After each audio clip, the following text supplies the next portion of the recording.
Hello guys, welcome to this video. Now my name is Mr. Pauline. Today we are looking at test number 2. Now on the previous video we already went through test number 1 and all the questions and all the answers. So this is test number 1. If you haven't watched it, I'll leave a link in the description below. You can just go ahead and watch it before you watch the second one. But anyways, watching the second one is too fine though. There are different tests. Now we're looking at test number 2. So what we will be doing, we'll be looking at each question and we'll be marking which answer is correct and which answer is wrong and why this answer is wrong, and we'll be specially ticking, striking through those answers which we think they are definitely incorrect, like as you can see here. So that's what we'll be doing, just to let you know what we'll be doing. Anyways, now let's start. And if you are new, please do make sure that you subscribe to this channel, right? And also hit that notification icon. It is important that you hit that notification icon. Why? Because you'll be informed each time make a new upload, so that you are always updated and don't get left behind. If you make a test number 2, you are notified and you watch test number 3, so that you get a proper flow of where we are coming from and where we are going. Anyways, thank you so much guys for watching. Thank you so much for your support. If you have any questions regarding any question that we are going to be discussing here, please do make sure that you go in the comment section below and you type your question, you type your suggestion or anything that you like to say on how we can improve the quality of these videos. Now let's begin. Which car goes last? Now this is the diagram that we're going to be looking at. As you can see, we have car B, car A and car C. So let me just zoom in so that you can clearly see this diagram. Now like I said, we have car B, car A and car C. Now which car goes last? Now this is pretty simple because as you can see, car A is facing a road sign. With that being said, it means that car A is the last car to go because it is facing a giveaway sign. So at a giveaway sign, the car should stop and give the right of ways to cars that are approaching from both sides. So car A definitely has to stop and give the right of way to car B and car C. So the car that goes last on this one has to be car A. Now let's move on to the next one. Which car is breaking the law assuming vehicles are moving? So here is our car diagram. Here we have car B and car C, right? So which car is breaking the law? Now which car is also facing a giveaway sign? This car C is facing a giveaway sign, which means that this car will be the car to break the law if both cars are moving at the same time. If this car is to move ahead of car B, so if car C is to move ahead of car B, then it is the car that is breaking the law. So our correct answer here is C. Now let's move on to the next one.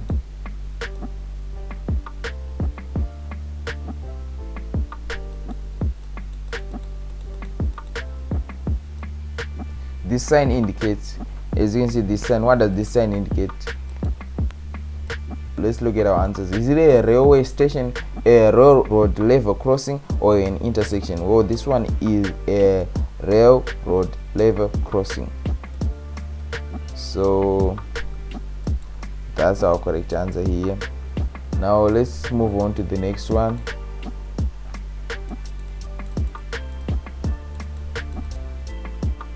The driver may not park closer to the corner than, is it 6.5 meters, is it 7 meters, or all of the above?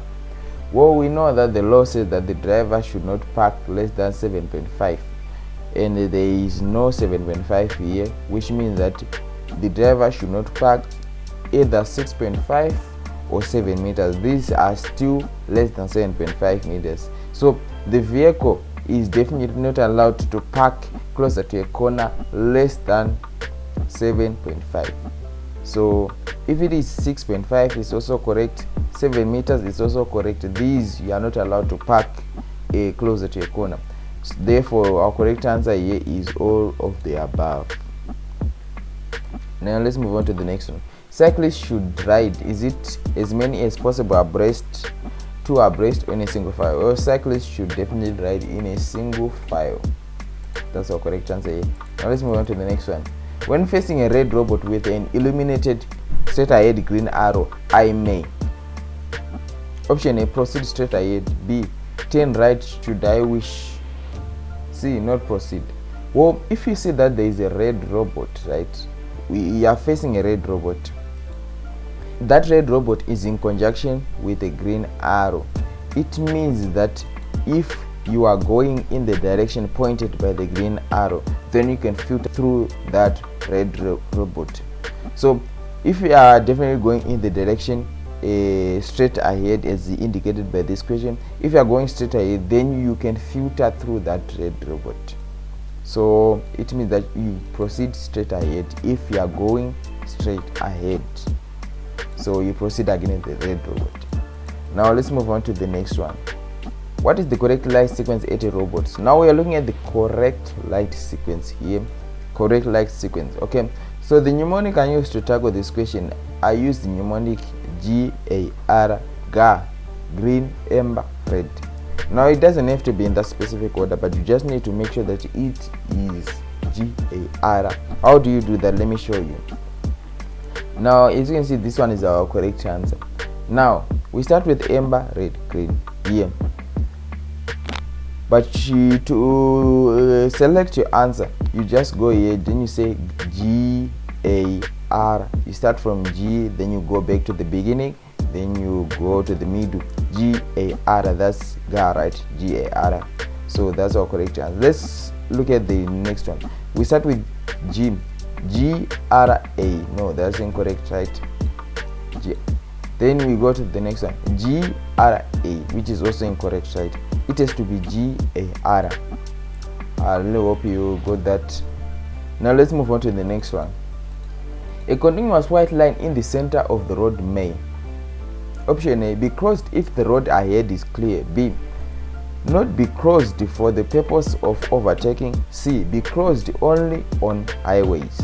Now, if you see a continuous white line, the key word here is continuous, because if this line is a broken line, it is a total different story. So if you see a continuous white line on the middle of the road, it means that the vehicles are not allowed to overtake.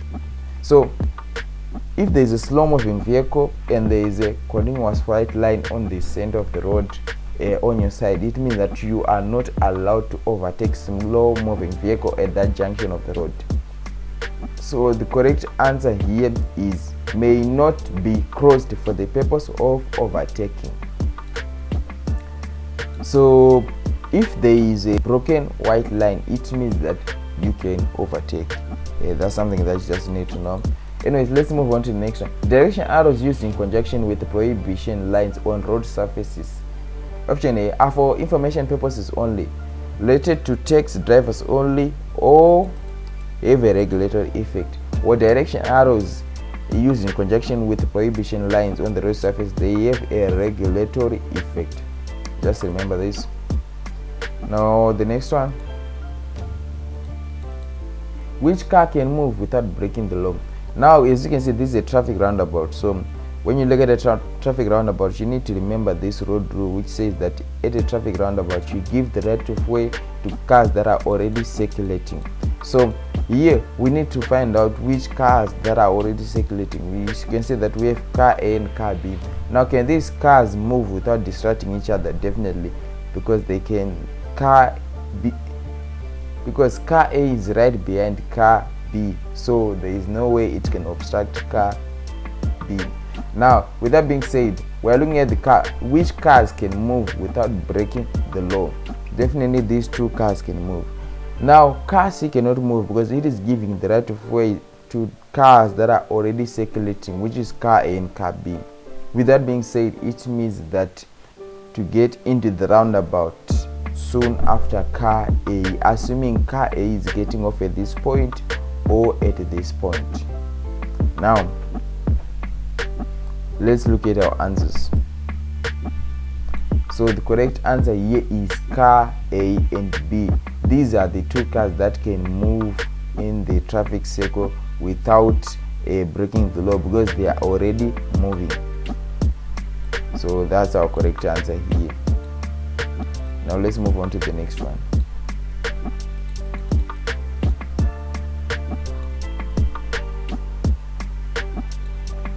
I should always yield right of way to, is it ambulance or fire engine sounding a siren, or presidential motorcade, or all of the above? Well, the correct answer is all of the above. So if you see a presidential motorcade, definitely should yield the right of way. Then if you see an ambulance or fire engine sounding siren, it means that probably there is an emergency, so these vehicles need to be given the right of way because they are probably running to save lives. Anyway, so that's the correct answer here. This sign indicates, is it a danger of a stray animal, is it a danger of a wild animal, or danger of farm animal? Or this sign indicates a danger of a farm animal. As you can see by here, by this cow here, so this is a danger of a farm animal. Now the next one, a solid yellow line on the left hand side of the road indicates. Now we're looking at the solid yellow line. Option A, may be stranded to overtake traffic which is turning right. It may be stranded to overtake cyclists. It may not be stranded. So this one is a solid yellow line. So what is a solid yellow line? You need to understand that there is a difference between a broken yellow line and a solid yellow line. A solid yellow line, so solid here is our keyword here, so you need to underline that. Now solid definitely means that it cannot be stranded. But what about a broken yellow line? A broken yellow line may be stranded for two purposes. You can be asked these two purposes. You need to know the purposes why you can straddle the yellow broken line. So what is the yellow broken line anyway? So this is the line that is used to demarcate the edge of the road. You see that line on the edge of the road. Now you can only straddle the broken yellow line when you are overtaking traffic that is turning to the right, or when you want to park your vehicle, or when you want to get off the road and park your vehicle. Anyways, that's some knowledge there. That's something that you need to know. Now let's move on to the next one. This sign indicates, as you can see, this is the sign that we are looking at. Let me just zoom into the sign here. Is it a hump ahead? Is it a dip or ridge ahead? Is it a mountain ahead? Oh, this is a dip or ridge ahead sign. Now let's move on to the next one. This sign means that, forgive me, this sign is a little bit sliced over here, but we just need to make do with what we have. But as you can see, this sign is a danger warning sign because of the triangle, right? Now, is it a railroad level crossing ahead, or is it a traffic light and railroad crossing ahead? Is it a traffic lights out of order? As you can see, we have these traffic lights and they are cancelled over here, which means that traffic lights are out of order. Probably they are not working. So that's our correct answer. If you have been benefiting from this, please do make sure that you let me know. And if you have gone to write your exams and you've passed, please do make sure that you let me know also, so that it will motivate others that are watching this content, so that they can actually know that what we are doing here is very, very helpful. Anyways, thank you so much. Thank you so much for all that they have responded. Some are saying that they've gone and they've written the exams and they have passed with flying colors, and I'm happy for you. I'm happy to hear that you are benefiting from this.